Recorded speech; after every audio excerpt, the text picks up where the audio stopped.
무너질 수 없다입니다. 뭐라고요? 무너질 수 없다. 무너짐이란 키워드에 대해서 좀 나눠보려고 합니다. 요즘 세상이 참 이 기사를 못 보겠어요, 목사님이요. 너무 뭔가 슬퍼요. 무너지는 게 많아요. 그쵸?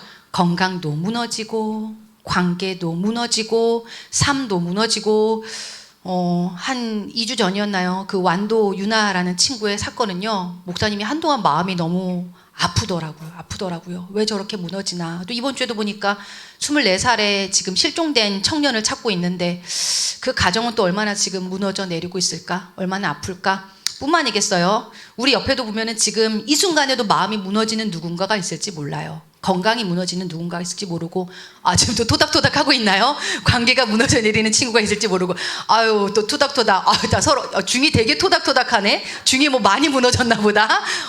시험 때문에 주중에는 목사님, 저 망했어요. 망했어요. 무너졌어요. 많이 경험하죠? 근데 오늘 느끼는 우리에게 무너질 수 없다라는 메시지를 주고 있습니다. 뭐라고요? 무너질 수 없다. 자, 우리는 지난 시간까지 사사기를 배웠습니다. 사사기는요, 아주 칠흑같이 어두운 신앙의 하얀 곡선을 그리는 그러한 메시지입니다. 무슨 곡선?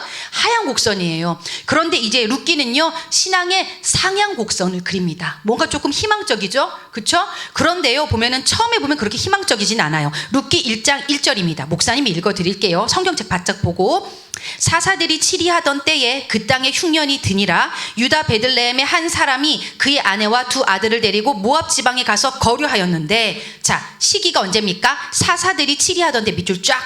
동일한 무슨 시대예요? 사사시대라는 것입니다. 그렇죠? 사사시대는 어때요? 배교하고 맨날 하나님 잃어버리고 툭 하면 그냥 우상신을 막 그냥 섬겨버리고, 하나님이 살려주면은 또 까먹고 또 그러고 그리고 막 마지막에 우리 보지는 않았지만요, 난리도 아니에요. 막판에는 레위인들이 타락을 합니다. 목사님들이 타락해가지고 성적으로도 타락하고 막 뭔가 윤리 도덕적으로도 타락해서요, 이 사사기는 참으로 암울하게 막을 내려요. 즉 뭐예요? 사사들이 치리하던 때 난리도 아니던 그때에 그 땅에 흉년이 드느라. 흉년 밑줄 짝. 아이고야, 시대도 아주 그냥 어수선한데 뭐래요?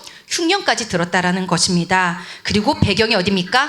유다 베들레헴. 밑줄 쫙. 베들레헴. 여긴 역사적인 삼중고가 나타나고 있습니다. 사사시대, 흉년, 유다 베들레헴. 하지만 여러분 알고 있는 그 베들레헴이라는 땅은 우리 기억에는 썩 나쁜 땅은 아닙니다. 그렇죠? 베들레헴 하면 기억나는 게 누구의 고향이죠? 누가 태어나신 곳이에요? 바로? 맞아요. 오, 야, 중일제 장난 아니게 멋있는데 박수 한번 쳐주자. 야, 멋있어. 자, 오늘은 선물 안 가지고 왔네. 쏘리. 자, 맞아. 예수님이 태어나신 곳이에요. 그리고 다윗도 베들레헴 출신이에요. 여러분 몰랐죠, 그죠?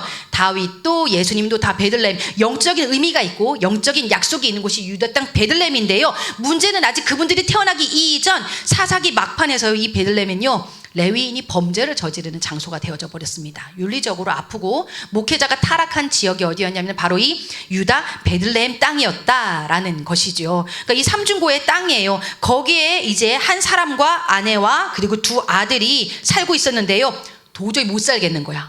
진짜 못 살겠다. 흉년까지 들고 베들레헴 못 살겠다. 사사시대 너무 흉흉해. 그래서 어디로 갑니까? 모압 지방. 동그라미 쳐보세요. 모압 지방 동그라미. 그래서 그들이 선택한 땅이 어디예요? 하나님의 땅, 약속의 땅, 가나안 땅을 저버리고요, 다른 곳으로 가버리는 거예요.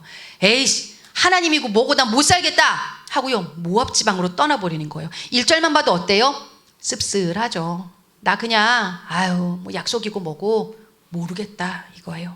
하나님 약속이고 뭐고. 그래서 2절 그 사람의 이름이 나옵니다. 그 사람의 이름은 엘리멜렉이요. 엘리멜렉 동그라미. 룻기에 나오는 이름들은요, 다 각각의 의미가 있습니다. 굉장히 문학적인 장치를 가진 성문서거든요. 그래서 엘리멜렉은요, 엘리 하나님, 멜렉 왕. 그래서 뭐예요? 나의 하나님은 왕이시다라는 뜻이에요. 나의 하나님은 왕이시다. 그런데 이 사람은 어때요? 이 이름값을 했어요, 못했어요? 못했어요. 나의 하나님은 왕이시다는 고백을 했지만 결국 내 삶의 왕은 나다. 내가 주인이 되고 내가 하나님이 되어서 어디로 가버렸어요? 모압 땅으로 가버렸어요. 뭘 잃어버리고? 하나님의 약속을 잊어버리고요. 그 인물이 엘리멜렉이었고요. 그의 아내의 이름은 나오미요. 나오미 동그라미. 나오미란 이름은 굉장히 좋은 이름입니다. 기쁨, 즐거움, 아름다움, 그런 것들이 굉장히 막 총체적으로 다 망라된 이름이 여러분 나오미예요. 그래서 영어 이름에 보면 나오미 많죠, 그죠? 굉장히 좋은 뜻이었다라는 거예요. 그런데 부부는 이름이 이렇게 좋았는데 아들들은 왜 이렇게 이름을 지었는지 모르겠어요. 그의 두 아들의 이름은 말론의 뜻은요 병약하다라는 뜻이에요. 뭐예요 이거, 그죠? 그리고 기륜은요 심히 연약하다라는 뜻이에요. 그래서 이 형제들의 이름을 종합해 보면은요 당시에 이 둘의 이름은 말론과 기륜 하면은요 병약해서 단명한다는 뜻이에요. 뭐 자녀의 이름을 왜 이렇게 지었을까요? 그죠? 그런데요, 그러고 나서 이제 봅시다. 3절 나오미의 남편 엘리멜렉이 죽고 두둥 모압으로 이사를 갔는데 첫 번째 비극이 시작됩니다. 잘 먹고 잘 살아보려고 행복을 추구해서 갔던 그 모압 땅에서요 행복이 아니라 뭘 경험해요? 상실을 경험해요. 무너짐을 경험해요. 봤더니 어디예요? 누가 죽었어요? 나오미의 남편이 죽어버린 거예요. 여러분, 이방 땅에서 남편이 죽었다라는 건 엄청난 충격입니다. 아니요, 이방 땅이 아니더라도요 그냥 일반적으로 봤을 때 가족이 있는데 아버지가 가장이 소천했다라는 것은요 그 가정의 무너짐을 정말로 상징하는 거예요. 아빠가 없으면 어떡해 얘들아, 그치? 우리 가정에 아버지 없으면 어떡할 거야. 엘리멜렉이 죽고 나오미와 그의 두 아들이 남았는데요, 그나마 이제 위로가 되는 일들이 등장하죠. 4절 그들은 모압 여자 중에서, 누구요? 모압 여자입니다. 유대인이 아니에요. 그들의 아내를 맞이하였는데 하나의 이름은 오르바요, 하나의 이름은 룻이더라. 룻기 드디어 등장하고 있죠, 그죠? 이 이야기 주인공이 나오고 있네요. 먼저 오르바 밑줄 그어볼까요? 오르바의 이름은 뭐냐면 뒷목이에요. 뒷목, 그리고 구름, 그리고 되돌아가다라는 뜻이 있어요. 이 의미가 뭔가 묘하죠? 뒷목, 구름, 되돌아가다. 그리고 룻의 이름의 뜻은요, 이 룻은요 우정, 그리고 여자친구란 뜻이 있습니다. 우정, 여자친구. 그런데 이 이름이 다 저마다의 정말로 그 이름 값대로 정말로 하게 되어진다라는 것이죠. 그들이 거기에 거주한 지 10년쯤에 웬일입니까? 아버지가 죽은 것도 모자라서 5절 말론과 기륜 두 사람이 다 죽고 그 여인은 두 아들과 남편이 뒤에 남았더라. 이 가정에 지금 남자들이 다 죽어버린 거예요. 아빠도 죽어버리고 그리고 두 아들들도 죽어버렸어요. 지금 여기서 가장 큰 상실감을 경험하는 사람은 누굴까요? 물론 가족 전체겠지만 특별히 누구? 나오미죠, 나오미. 야, 내가 진짜 내가 무슨 애기 꼈나? 진짜 속된 표현으로요. 내가 뭐 잘못됐나? 내가 정말 내 인생이 어쩜 이럴 수가 있지? 힘들다 하지만 어떻게 이럴 수가 있지? 남편까지 그렇다죠. 어떻게 아들 둘이 싸그리 다 이렇게 죽어? 왜 이러는 거야? 그야말로 삶이 처참하게 무너져 내린 상황이다라는 거예요. 요즘 문화 정도로 생각했을 때, 요즘 상황으로 봤을 때 정말 극단적인 선택을 해도 정말로 이해가 될 법한 그러한 너무나도 절망적인 상황을 맞이하고 있다라는 것이죠. 그런데요, 하나님은 이 가정을 여기서 무너지게 내버려 두지 않습니다. 점점점 아니야, 무너지지 않아. 6절에 보니까 조금씩 하나님의 숨어 계신 섭리가 발현이 되어집니다. 6절 우리 다 같이 한번 읽어보도록 할까요? 1장 6절입니다. 그 여인이, 시작. 그 여인이 모압 지방에서 여호와께서 자기 백성을 돌보시사 그들에게 양식을 주셨다 함을 듣고 이에 두 며느리와 함께 일어나 모압 지방에서 돌아오려 하여. 아멘. 자, 잘 살아보려고 하나님의 약속, 하나님의 말씀을 저버리고 지금 모압 땅으로 왔죠. 그런데 모압에서 모든 것을 다 잃어버리고 나니 정말 나오미의 마음은 너무나도 처참했어요. 그러나 한편으로는 마음이 너무나도 가난해졌고 간절해졌기 때문에 이제 내가 정말로 유일하게 의지할 수 있는 것은 바로 하나님밖에 없겠구나라는 그런 어떤 희미한 마음들을 가지고 있었던 것 같아요. 그러니까 그의 귀에 특별한 소리가 들리죠. 어떤 소리가 들렸어요? 여호와께서 자기 백성을 돌보시사. 하나님이시다. 다시 하나님에 대한 메시지를 듣습니다. 그들에게 양식을 주셨다 함을 듣고 동그라미 듣고 하나님이 들리게 하셨어요. 하나님이 나오미의 마음을 지금 움직이고 계세요. 그리고 나오미 또한도 이 상황 가운데에서 맞다, 나에게 이제 남은 건 하나님밖에 없구나라는 이야기를 듣고 이에 두 며느리와 함께 일어나 모압 지방에서 돌아오려 하여. 이제 어디로 다시 돌아오려는 거예요? 원래 살던 땅 어디? 유다 베들레헴이에요. 베들레헴. 솔직히 여러분, 인간적으로 봤을 때 내 자아가 너무나도 강했다면, 나에게 전혀 하나님에 대한 그런 어떤 존재가 인식되지 못했다면, 나오미는요, 아유 창피해서라도 절대 예루살렘 못 간다. 아니 베들레헴 못 간다. 나는 무조건 어디여야 된다? 그냥 모압에서 어떻게 살든지 죽든지 여기서 뭐 찢고 볶고 해야지. 그리고 절대 이 두 며느리, 이제 나에게 남은 건 이 두 며느리밖에 없어. 놔줄 수 없어. 인간적으로 만약에 내 생각이 강했다면 그랬겠죠. 그렇죠? 그러나 이 여인은요, 그 모든 가난한 상황 가운데에서 하나님을 기억하고 하나님의 음성을 듣고 그저 이제는 그냥 유유히 하나님께 맡기로 뭔가 결단을 한 것 같아요. 그래서 그 다음에 보면은요, 두 며느리를 딱 앉혀놓고, 얘들아 너네 이제 돌아가라고 얘기를 해요. 어디로? 너네 살던 모압 땅으로 가버려, 이제 가버려, 그러는 거예요. 그렇죠? 사실 이 여인에게 남은 건 마지막 누군데요? 다 늙고 얼마나 막 소망이 없잖아요. 그나마 두 며느리라도 붙잡고 있으면 며느리들이 뭐 좀 보양해주고 그럴 텐데, 뭔가 마음이 이제 달라진 것 같아요. 이제 없으면 어쩌리. 그냥 하나님만 바라보고 난 그냥 가볼게. 부족한데 또 뭐 어떡하리. 뭐 그냥 내 인생 그냥 유유히 흘러가겠지. 이제는 한탄 그냥 하나님 앞에 맡겨볼게. 그러니까 너네 둘도 이제 가서 이제는 결혼해. 다시 결혼해. 근데 여러분 보십시오. 나는 이 룻기를 보면서 깜짝 놀란 게, 이 나오미라는 이 시어머니가요, 와, 요즘 거의 뭐 MZ세대의 그런 사고를 갖고 계세요. 그렇죠? 우리나라 조선시대만 해도요, 제가는 허용되지 않았습니다. 그 제가가 허용됐던 거는 동학혁명이 일어났을 때, 그때 겨우 과부가 다시 결혼할 수 있겠다라는 그런 법이 대두되었을 뿐이지, 조선시대는 청산과부예요. 절대로 과부는요 다시 결혼을 할 수가 없었어요. 결혼을 하면 굉장히 사회적으로 매장당할 수 있는 그런 분위기였단 말이죠. 그런데 이건 지금 몇천 년 전이잖아요. 몇천 년 전에 이렇게 뭔가 깨어있는 의식을 갖고 있었어요. 누가? 나오미라는 시어머니가요. 돌아가 얘들아, 너희들 신에게로 돌아가. 그런데 아까 오르바, 되돌아가다, 구름, 어때요? 그 이름처럼 되돌아갑니다. 그러나 룻, 그 이름처럼 우리 이 시어머니 옆에 여자친구로 남기로 합니다. 평생 우정을 지켜내기로 결정을 합니다. 그래서 오늘 나온 부분이 우리가 함께 읽었던 16절 부분이에요. 룻이 이르되 내게 어머니를 떠나며 어머니를 따르지 말고 돌아가라 강권하지 마옵소서. 어머니 가시는 곳에 내가 가고 어머니께서 머무시는 곳에 나도 머물겠나이다. 어머니의 백성이 나의 백성이 되고 어머니의 하나님이 나의 하나님이 되시리니 어머니께서 죽으시는 곳에서 나도 죽어 거기 묻힐 것이라. 만일 내가 죽는 일 외에 어머니를 떠나면 여호와께서 내게 벌을 내리시고 더 내리시기를 원하나이다. 나오미가 룻이 자기와 함께 가기로 굳게 결심함을 보고 그에게 말하기를 그치니라. 어때요? 어머니, 제가 끝까지 어머니 쫓아가겠습니다. 친구가 되겠습니다. 그 이름처럼요. 그래서 둘은요, 오르바는 보내주고요, 룻과 나오미가 결국 그 베들레헴으로 돌아가요. 베들레헴에 돌아가자마자 뭐가 일어나요? 19절에 보니까 온 성읍이 그들로 말미암아 떠들며 이르기를 이가 나오미가 아니냐 하는지라. 아, 진짜 이거 싫죠? 그죠? 사람들이 나한테 관심 갖고 막 나에 대해서 막 수근수근거리고, 뭐 나오미야. 그런데 좋은 얘기면 상관없는데 뭐래요? 쫄딱 망해서 돌아왔대. 남편도 죽고 두 아들도 다 죽었대. 웬일이야? 야, 이방 며느리까지 데려왔어. 어쩌자고 저래? 막 난리가 난 거예요. 온 성읍이 난리가 난 거예요. 근데 나오미가, 야, 날 나오미라 부르지 마. 20절, 나를 마라라 부르라. 이는 전능자가 나를 심히 괴롭게 하셨습니다. 마라, 즉 뭐예요? 괴로움, 쓰디쓰다라는 뜻이에요. 내 인생 쓰디써. 그러면서 전능자가 나를 심히 괴롭게 하셨습니다. 이 히브리어 어구를 보면은요, 불평이 아니에요. 하나님 원망해, 하나님 저주해, 이게 아니라요, 그냥 툭 초연해졌어요. 하나님에 대해서 되게 정직해진 상태예요.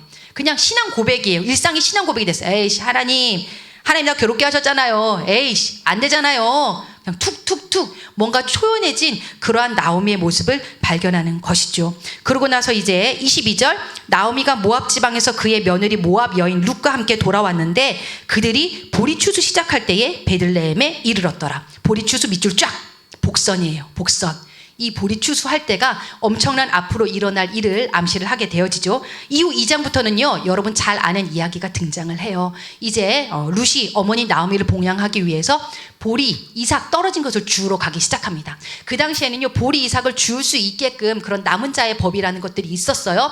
그래가지고 보리, 이삭을 주우러 가는데 하필 그 보리, 이삭을 주우러 간 집이, 여러분 우리 청년 자매들이 너무나도 귀 기울여야 하는 그런 그 부분, 바로 누구?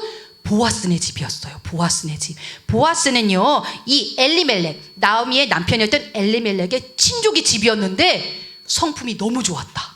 너무 성품이 좋았다. 그런데 성품만 좋아도 너무나도 멋있는데 리치?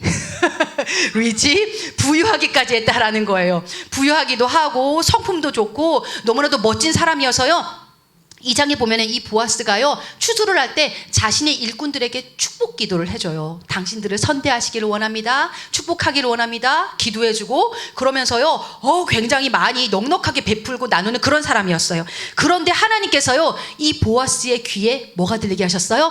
룻에 대한 소문이 들리게 하셨어요. 엄청난 효부가 들어왔대요. 룻이라는 이방 여인이 들어왔는데, 어이구, 그 여인이 사실 모압으로 돌아가도 되는데 주인님, 자기 그냥 시어머니 따라서 복양하려고 여기까지 왔대요. 뭐예요? 보아스의 귀에 들려요. 그리고 보아스가 딱 자기 밭에 나가봤더니 그 여인이 또 보여. 자꾸 눈에 밟혀. 뭐야? 하나님의 역사하심이야. 뭐지? 왜 저 여인은 자꾸 내 눈에 성가셔? 뭐 이러면서요, 그죠? 하나님이 보이게 하시고 자꾸 뭔가 운명적인 만남을 주시는데요, 그 가운데에서 보아스가 룻을 향해서 축복 기도를 해줘요. 힘들죠, 자매님? 축복하면서요, 자기 일꾼들에게 얘기해요. 여기서 아무도 저 여인을 괴롭혀서는 안 돼. 그리고 많이 흘려, 보리상 많이 흘려서 저 여인이 많이 가져갈 수 있도록 배려해줘. 장난 아니죠. 이런 남자. 다영이 왜 이렇게 좋아하지? 오늘 다영이 되게 눈빛이 맑다. 지난주랑 사뭇 다른데, 지난주랑. 여러분, 그러면서요, 그렇게 막 보아스 눈에 들게 하는데, 그 당시 고엘 제도라는 게 있었어요. 고엘 제도. 룻기 23회가 등장하는데, 이게 뭐냐면은요, 자기 친척을 위해서 빚도 탕감해주고 자기 친척이 먹고 살 수 있도록 내가 경제적인 그런 어떤 제도를 말해주는 게 고엘 제도예요. 우리나라 지금의 이 고엘 제도를 활용하려면은 아마 그 누구도 활용을 안 할 수도 있을 정도로 엄청난 희생을 감내해야 되는 그러한 제도였습니다. 그런데요, 하나님께서 또 역사하셔서 이 고엘 제도를요, 보아스가 감당하기로 결정을 해요. 그리고 너무나도 웃긴 게, 이 과정 속에서요, 보아스랑 룻이랑 맺어주려고 시어머니가 계속해서 코칭을 해줘요. 그게 성경에 나와요, 여러분. 지금 다영이 읽어볼 것 같다, 너 되게.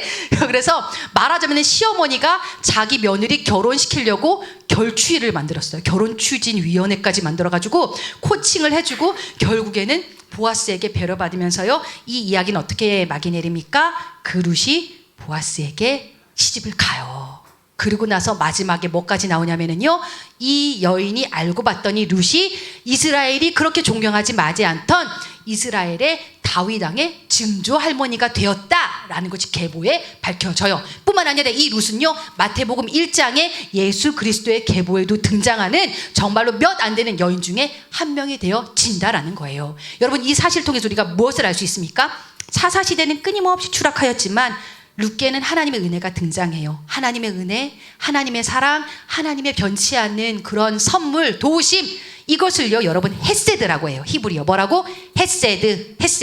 명확하게 은혜, 선물 이렇게 표현하기가 어려워요. 이 안에 너무나도 좋은 뜻들이 가득 담겨져 있거든요. 근데 굳이 하나를 선택하라고 한다면 대부분 목사님들은 은혜라고 하시는데요, 박명호 목사님은 하나님의 사랑이라고 표현하고 싶어요. 하나님의 사랑, 변치 않으시고 마냥 좋은 거 주고 싶어 하시는 하나님의 사랑, 헤세드가 이 안에 있다라는 거예요. 그래서 누가 봐도 무너질 수밖에 없는 가정이 결국에는 회복되어지고, 가정이 회복되어졌을 뿐만 아니라 민족이 회복되어지고, 그 민족사에 누가 태어나요?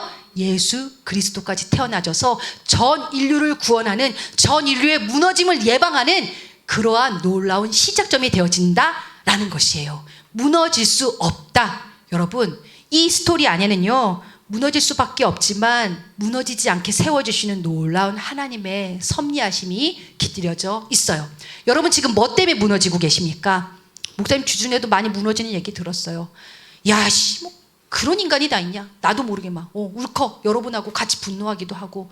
괜찮아, 다음번에 잘하면 되지. 격려하기도 하고, 얘들아 너무 힘들어 하지 마. 근데 정말 죽을 맛이야. 그 상황에 가면 그 친구는 진짜 죽을 맛일 거야. 그치? 무너지고. 그리고 이제 선생님들은 뭐 때문에 무너집니까? 가족이 아프면 무너지죠. 그렇죠?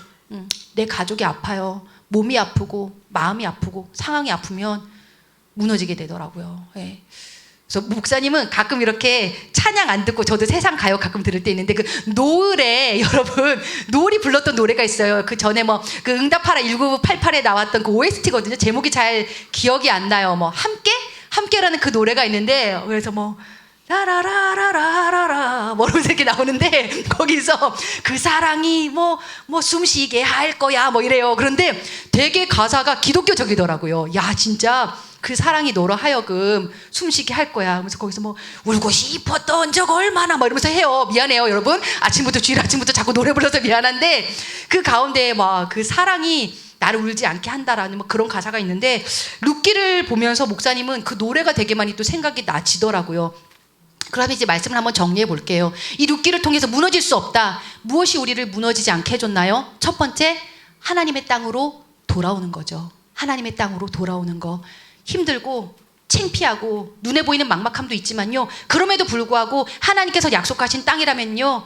나는 다시 그 자리를 지켜내는 거예요. 거기서부터 나의 무너짐이 다시 회복될 수 있다라는 거예요. 무너진 내 삶이 다시 수축된다라는 거예요. 그래서 여러분 힘들고 어려운 일 겪었을 때 에이 하나님 앞에 미안해서 못 나가겠어요. 아니에요. 그런 체면 차리지 마세요. 그냥 돌아오세요. 돌아오시면 돼요. 아셨죠? 이 이야기 꼭 기억하세요. 여러분 살면서 하나님 앞에 죄송해서 못 돌아가겠어 이런 마음 들 때 있거든요. 괜찮아 언제든지 돌아와도 돼. 무조건 돌아와야 돼. 그래야 너 일어설 수 있어. 기억하셨으면 좋겠어요. 뭐 해라? 하나님의 땅으로 돌아와. 그리고 두 번째, 하나님의 헷세들을 발견하라. 뭐?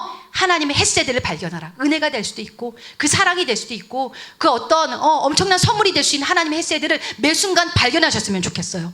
목사님도요 마음이 막 무너질 때가 많아요. 아 진짜 막 힘들어. 나도 가끔씩은 막 에휴 외롭다 막 이런 생각 들 때 있죠. 그렇죠? 그런데요 하나님의 헷세들을 보여주시는 거예요. 근데 그 헷세드가요 하나님이 막 이렇게 나타나가지고 뭐 미영 이렇게 하는 게 아니라요 내 주변의 사람을 통해서 환경을 통해서 때로는 자연을 통해서 나에게 헷세들을 보여주시더라고요. 내가 이렇게 지쳐있는데 한 성도님이 와서 그냥 일상의 대화를 하다가 그래요. 토닥토닥 해주면서 목사님 힘들죠? 근데 목사님 되게 잘하고 계세요. 이 한마디 해주고 쓱 사라지셨어요. 근데 그게 저한테는 하나님의 헷세드더라고요. 그래서 괜찮아 이랬는데 이렇게 엘리베이터를 타는데 이러면서 제가 막 눈물이 나더라고요. 그래서 뭐야 이 위로 그러면서 하나님이 저분을 통해 나에게 위로 주시는구나. 그러면서 야 헷세드라는 단어가 그냥 생각이 났어요. 감사하더라고요. 와 잘하고 있어요. 근데 그런 걸 말할 타이밍이 전혀 아니었거든요. 그러면서 우리가 이렇게 일상적인 대화하다가 갑자기 툭 그분도 하나님 마음 주셨겠죠. 목사님 힘내세요. 목사님 잘하고 있어요 하는데 그냥 이렇게 엘리베이터에 아무도 없었다 다행히도 그러면서 이렇게 제가 그렇게 되더라고요. 그렇게 발견이 되어져요. 그리고 목사님이 고3 때 얘기 여러분한테 예전에 한 번 한 적이 있는데 목사님은 고3을 혼자 보냈거든요. 혼자 왜냐면은 동생이 아프게 태어나가지고 가족들이 다 서울대학교 병원에 막 수술하고 있었어요. 근데 고3 되면은 그래도 먹는 거 잘 먹어야 되잖아. 나도 나름 공부해야 되지 않겠어? 아무리 공부를 포기했다 하더라도 그치? 근데 이렇게 고3에 딱 홀로 남았는데 제일 첫 번째로가 그 먹는 거 걱정. 아침은 뭐 어떻게든 빵을 먹어. 근데 점심은 그때 급식이 없었어요. 어떡하지? 매점을 적극 활용해 보자. 그래서 매점에서 빵도 사 먹고 사발면을 사 먹고 뭐 김밥을 사 먹고 그때 삼각김밥도 안 나왔던 시대였거든요. 거의 한 20 몇 년 전이니까 어떡하지? 이러고 나서는 어떡하냐? 나 고3 어떡할까? 학교 잠깐 멈출 수 있나? 그러고서는 이렇게 가서 시무룩하게 앉아 있었어요. 오늘은 사발면 먹어야지. 그러면서 이제 부모님 다 올라간 그 시점에 혼자 이렇게 시커멓게 앉아 있는데 제 친구 중에 봄이라는 친구가 있어요. 그 친구가 박명 이따 점심 같이 먹어 그러더라고요. 야 나 사발면 사 먹어야 돼. 아니야 우리 엄마가 너 거까지 싸줬어 그러는 거예요. 그래서 진짜? 그랬더니 제 이야기를 듣고 봄이 어머니가 야 도시락 하나 싸는 거 어렵지 않아 그러면서요 고3 1년 내내 제 도시락을 싸주셨어요. 1년 52주를요 항상 봄이 도시락 싸고 제 도시락을 싸줬는데 진짜 도시락이 너무 정갈해요. 아직까지도 잊지 못하는 게 그 도시락이 항상 계란 후라이를 이렇게 밥 한가운데 꼭 박아주셨어요. 그리고 반찬도 있고 그 계란 후라이 박힌 그 밥을 영양가 떨어지면 안 된다고 그거를 1년 내내 저한테 싸주셨는데 그 도시락이 저한테는 햇세드였어요. 밥 굶지 마라. 명아 내가 너와 함께한다. 그래서 내가 저 집사님 마음을 움직여서 그분도 집사님이셨거든요. 보민의 엄마 마음 움직여서 너 밥 먹이는 거야. 근데 그 밥이 저로 하여금 힘을 얻게 하더라고요. 무너지지 않게 하더라고요, 여러분. 고3을 혼자 지낸다라는 건 엄청난 진짜 외로움이에요. 엄마 아빠는 다 있고 그냥 둘 안에 아무도 없고 그 이불 구멍 파는데 그대로 들어가거든요. 그대로 나오고 그대로 들어갔다 그대로 나오고 뭐 청소할 시간도 없고 이러는데 그 도시락이 저의 무너짐을 방지해 주더라고요. 그리고 교회 공동체 문을 열고 삐그덕 나오면 문 앞에 뭐가 걸려 있어요. 우리 청소년부 선생님이 반찬을 이렇게 두고 갔어요. 시커먼 봉지에 새벽 예배 끝나고 생각났다고. 그렇게 공동체가 헤세드 공동체를 통해서 자꾸만 하나님의 그 은혜가 흘러가고 보여지더라고요. 그때마다 하나님이 보내셨구나, 하나님이 하시는구나. 그러니까 어때요? 내가 무너지지 않더라고요, 여러분. 살면서 하나님의 헤세드 경험해 보셨죠? 당연히 경험해 보셨을 거예요. 목사님은 그래서 2주간에 보니까 이제 2주간에는요 이 룻기를 딱 준비하면서 헤세드를 세봤어요. 하나님의 헤세드, 하나님의 헤세드, 하나님의 헤세드. 하루에도 수십 번씩 찾아오더라고요. 근데 제가 그거를 몰랐던 거예요. 여러분 그거 한번 세워보세요. 내가 쉽게 무너지지 않아요. 감사가 나와요. 이조차도 하나님의 은혜였구나. 그리고 여러분이 이제는 그 헤세드를 보여주는 통로가 되셨으면 좋겠어요. 나만 아는 게 아니라 때로는 내가 툭 던진 뭔가 말 한마디, 따뜻한 말 한마디가 나를 살려요.